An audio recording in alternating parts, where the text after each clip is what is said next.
এক রাতে টোনার বাড়ি ফিরতে ফিরতে খুব রাত হয়ে যায়। হঠাৎই রাস্তায় ঝমঝমিয়ে বৃষ্টি শুরু হয়ে যায়।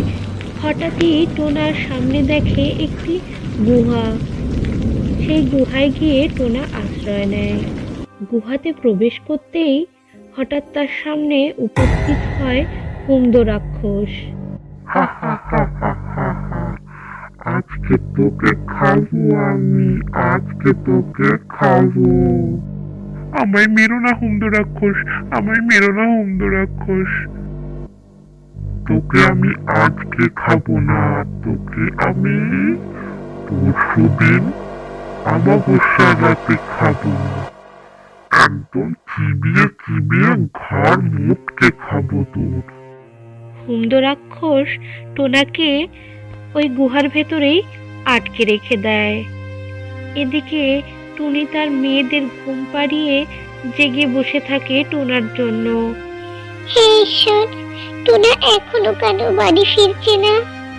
পথে ঘাটে কোনো বিপদে পড়লো না তো? আমি তো বুঝতেও পারছি না কি করব। এই বাচ্চা দুটোকে রেখে আমি একা যাই বা কি করে?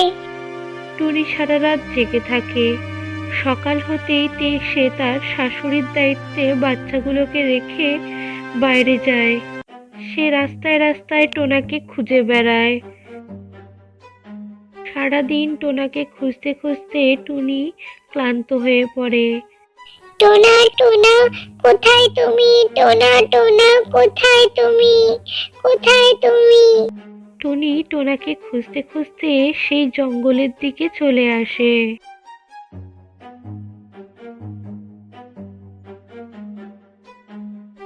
টুনির চিৎকার টোনার কান পর্যন্ত পৌঁছে যায়। টুনি, টুনি, বাঁচাও আমাকে। টুনি, টুনি, বাঁচাও আমাকে।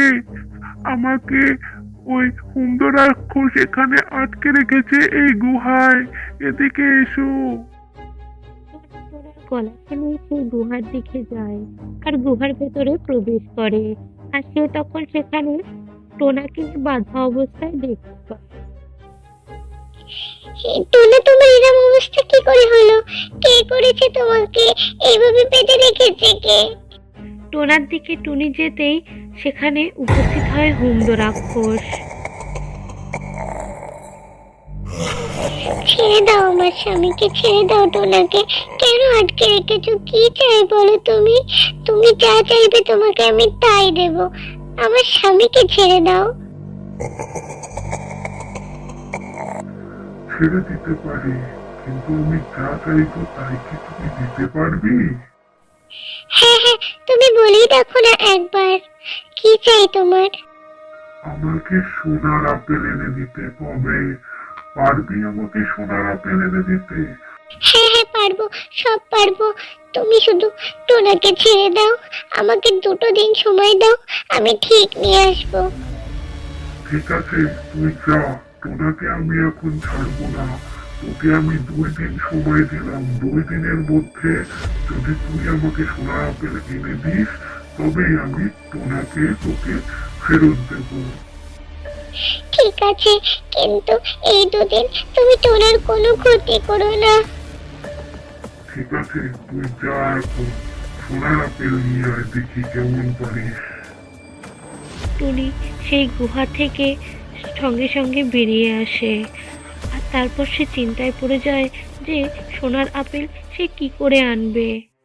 হঠাৎই রাস্তায় তার বানরের সাথে দেখা হয়। এই টুনি, কি হয়েছে তোর? তুই এরকম করে আছিস কেন? এত কাঁদছিস কেন? তুই বল আমাকে কি হয়েছে। টুনি বানরকে সব কথা বলে। আরে টুনি, তুই চিন্তা করছিস কেন? আগের বার মনে আছে তুই যখন বিপদে পড়েছিলি, আমি তোকে নীলপরীর কাছে নিয়ে গিয়েছিলাম। এবারও নিয়ে যাব। নীলপরী আমাদের নিশ্চয়ই সাহায্য করবে। সত্যি বলছো বানর ভাই? চলো তবে।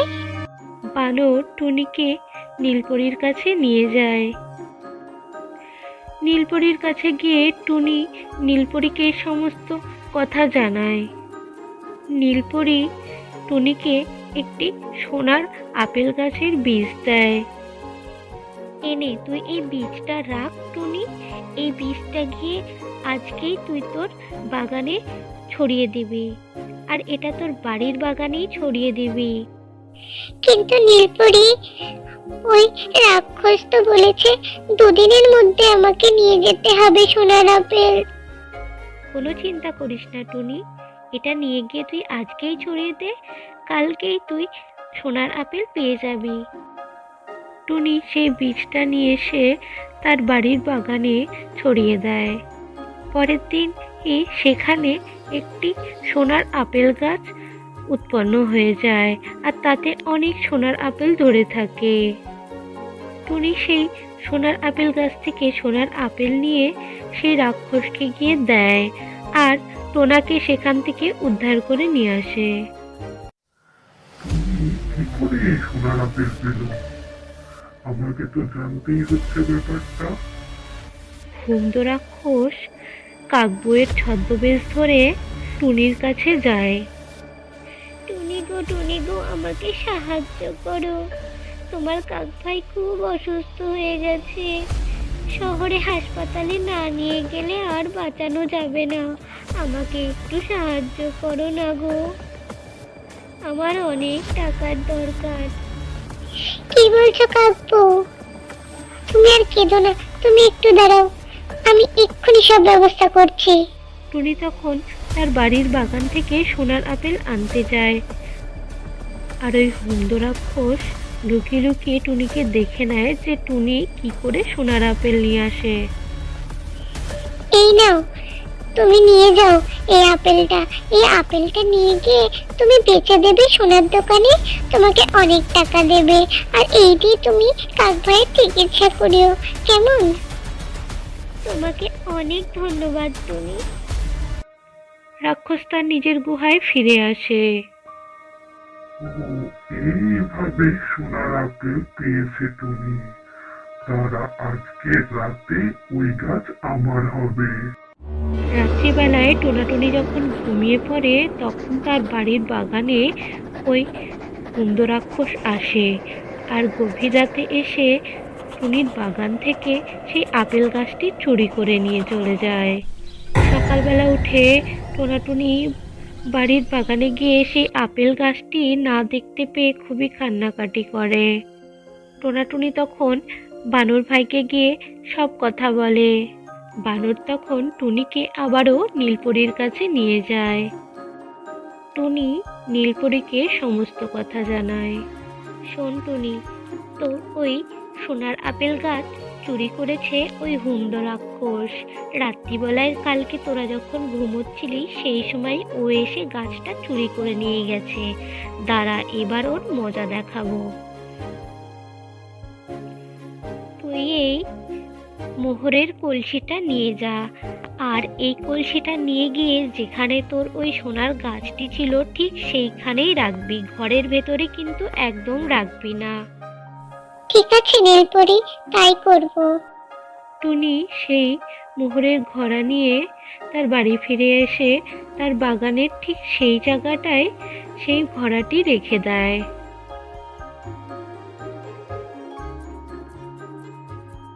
মোহরের ঘড়ার কথা সেই হুমদো রাক্ষস জানতে পারে, এবং সেই রাতেই সে টুনির বাগানে আসে অনেক গভীর রাতে।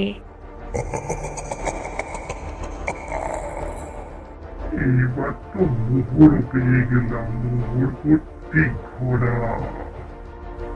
যেই না হুমদো রাক্ষস ওই মোহরবর্তী ঘোড়াটা চুরি করার উদ্দেশ্যে মোহরবর্তী ঘোড়ায় হাত দেয়, অমনি সেই হুমদো রাক্ষস পাথরে পরিণত হয়।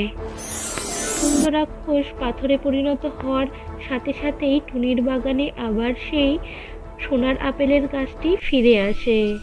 সকালবেলা টোনাটুনি যখন ঘুম থেকে উঠে তাদের বাড়ির বাগানে আসে তখন তারা এইসব কাণ্ড দেখতে পায়।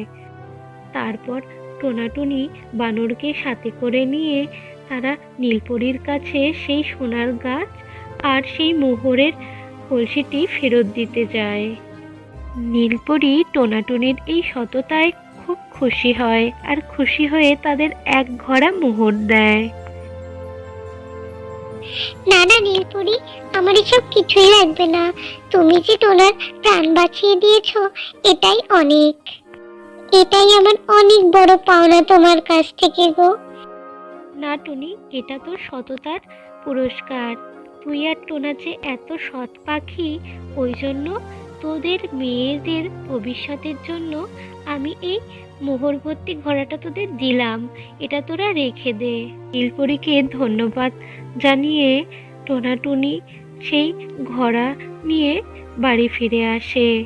আর সেই ঘোড়ার অর্ধেকটা মোহর টোনাটুনি বানরকে দিয়ে দেয়, আর অর্ধেকটা মোহর তারা নিজের কাছে রাখে। আর সেই ঘোড়ার কিছুটা ব্যয় করে তারা একটি ঠেলা গাড়ি কিনে তারা খাবারের ব্যবসা শুরু করে। আর এরপর তার মেয়েরা যখন বড় হয়, তাদেরকে খুব ধুমধাম করে বড় ঘরে বিয়ে দেয়।